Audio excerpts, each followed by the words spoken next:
Alright, it's finally a decent day outside, so I'm going to go out and rip the Recoil2.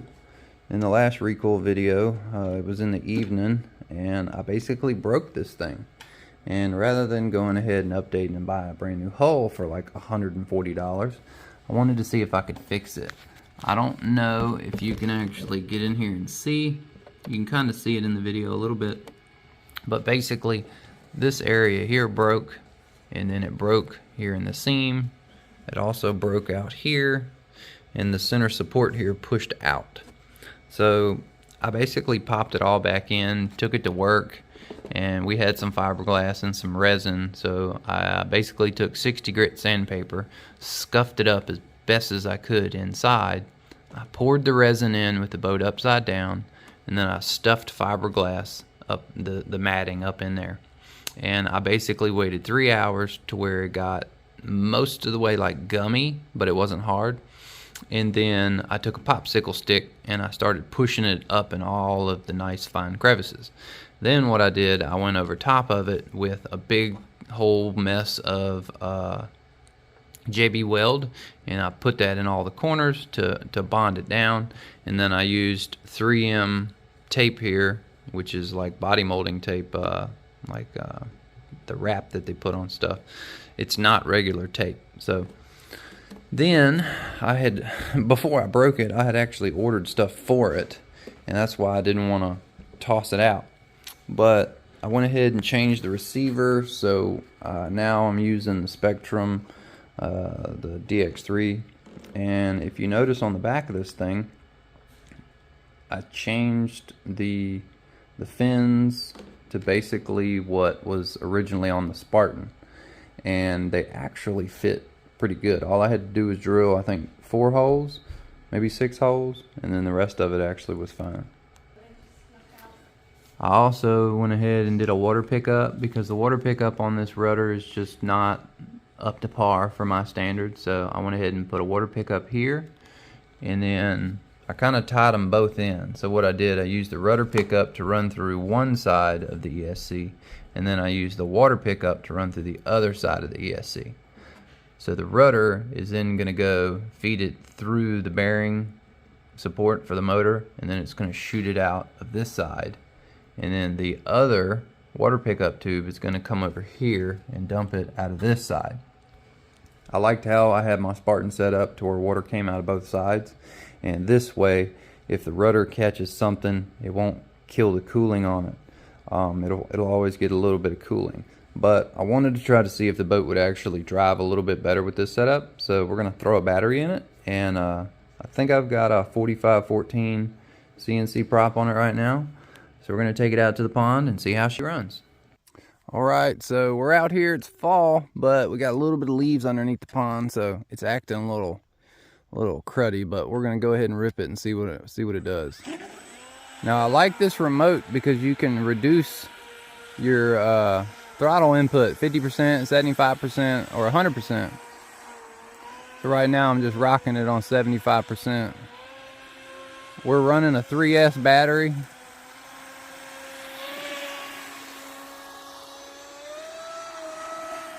That's 75%. It runs really good. Right now it's kind of running wet. I got the battery towards the back, and I got it. I got the rear strut trim neutral.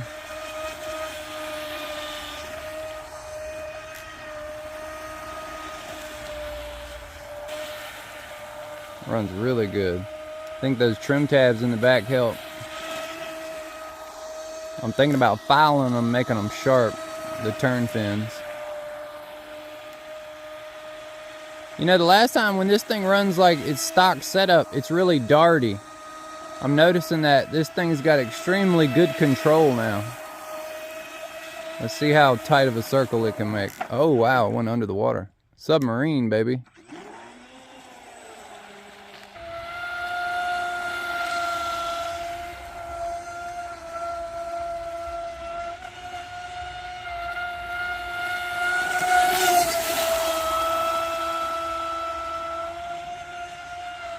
It's got the 4514 on it. I believe if I had to bring it in, I bet you it has a leaf on it. It's dragging like it's got a leaf on it. Let's see. Nope. No, it's just heavy on the side where the battery is. Okay. So it just hooked the leaf just that easy. There it goes. Off.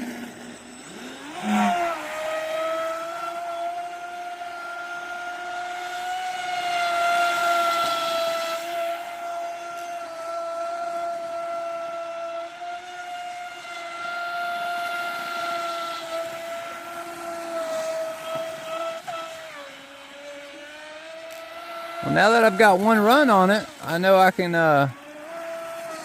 adjust the rear strut and give it a little bit of upward angle.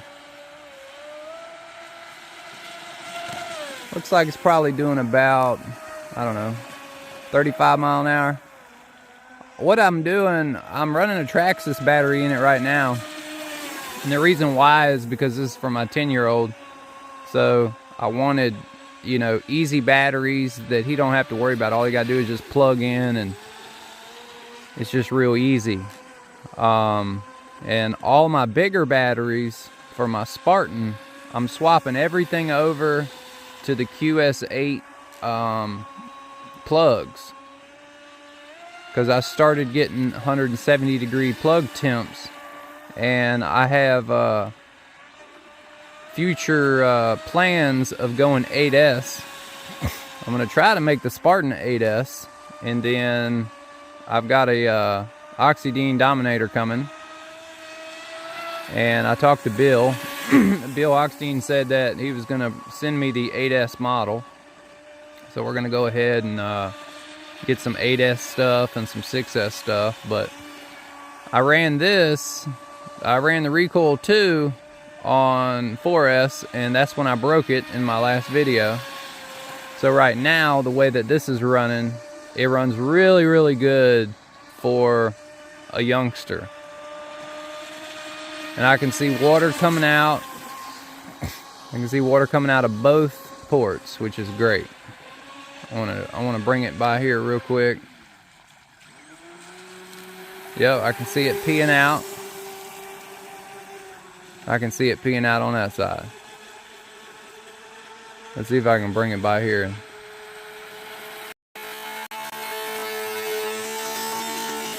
It's so cool. It scoops some leaves.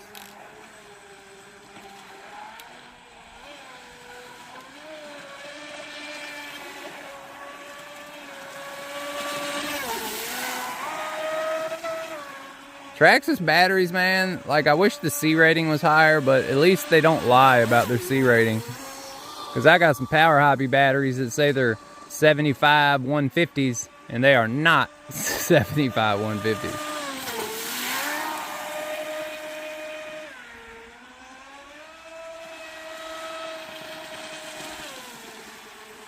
Because if I go slow and I let the battery kind of catch up with itself, and then I gun it, you feel like it's got more power off the initial hit. Oh, low voltage cutoff. That ain't bad. That was 7 minutes. All right, I'm gonna go ahead and bring it up here, and we'll see what the speed was on this thing.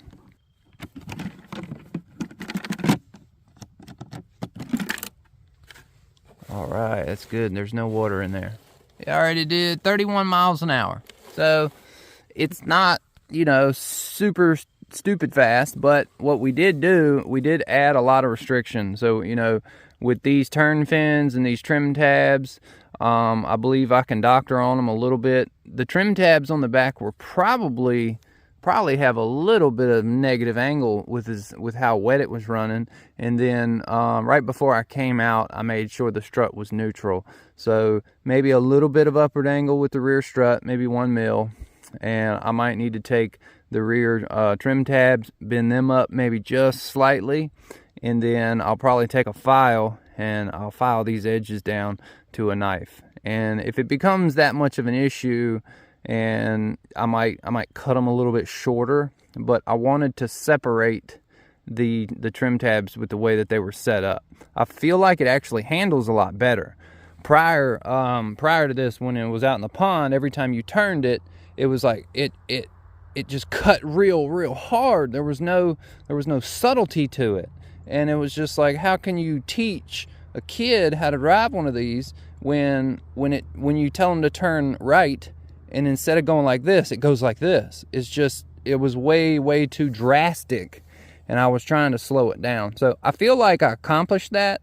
It did slow it down. I think last time on 3S I got 34 miles an hour, but we did put a smaller pack in it, a heavier pack.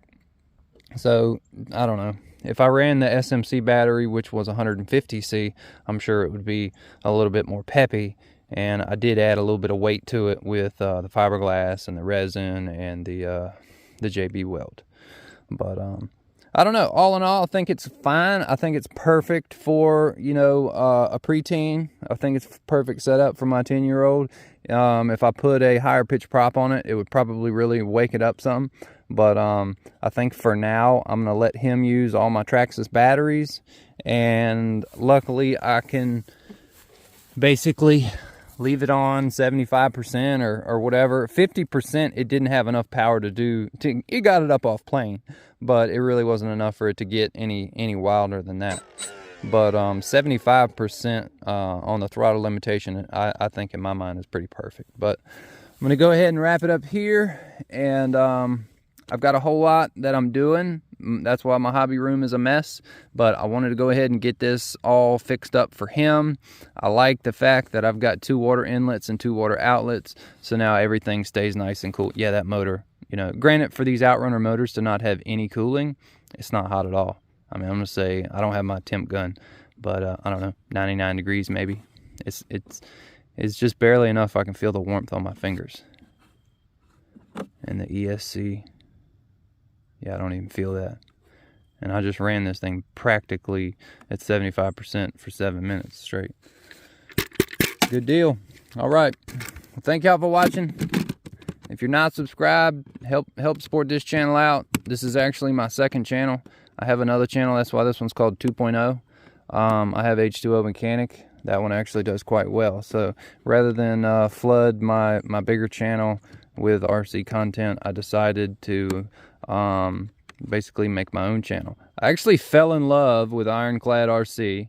I don't know if you'll ever see any of my videos, but I love what that guy does. He's just like me on my other channel. He answers the majority of people's questions, and I do the same with my primary channel. But I wanted to go ahead and create something new, something different, because I believe that YouTube, you can build a community of people that are into the same things you are, and you can help people. And that is what my vision is for anything I do, is just, you know, to help people. And I like it. I enjoy it. I enjoy connecting with people, even when it comes to this hobby, RC boats, RC cars, whatever it is. I just like connecting with good people. But thank y'all for watching. If you're not subscribed, hit that subscribe button, and I'll see you on the next one. Peace out.